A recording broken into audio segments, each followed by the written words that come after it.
Since the beginning, humans have resorted to violence as a way to settle disagreements.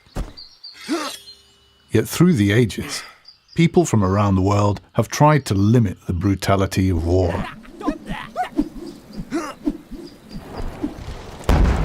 It was this humanitarian spirit that led to the first Geneva Convention of 1864 and to the birth of modern international humanitarian law. Setting the basic limits on how wars can be fought, these universal laws of war protect those not fighting, as well as those no longer able to. To do this, a distinction must always be made between who or what may be attacked and who or what must be spared and protected. Most importantly, civilians can never be targeted. To do so is a war crime.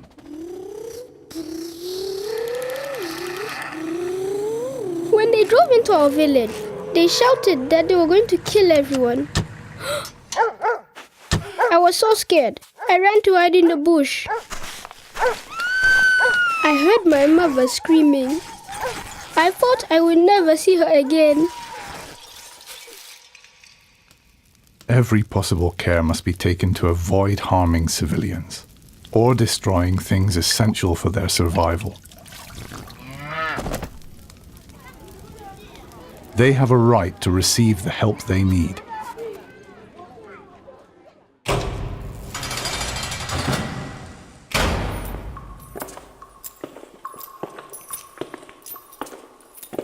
The conditions prisoners lived in never used to bother me.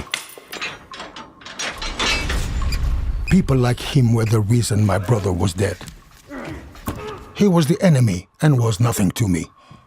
But then I realized that behind bars, he was out of action and no longer a threat to me and my family.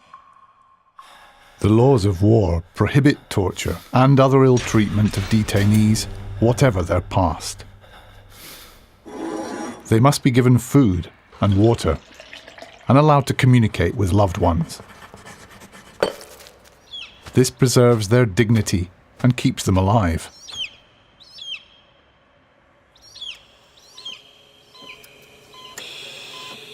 Medical workers save lives, sometimes in the most dangerous conditions.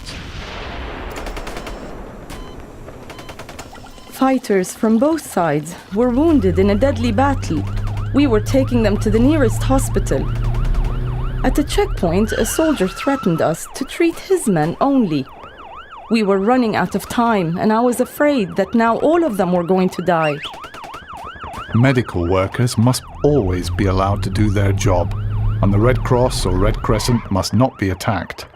The sick or wounded have a right to be cared for, regardless of whose side they are on.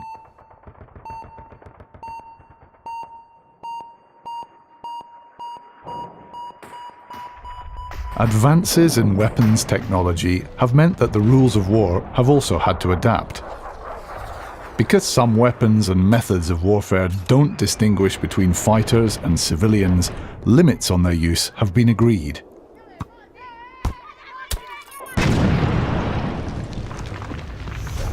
In the future, wars may be fought with fully autonomous robots. But will such robots ever have the ability to distinguish between a military target and someone who must never be attacked?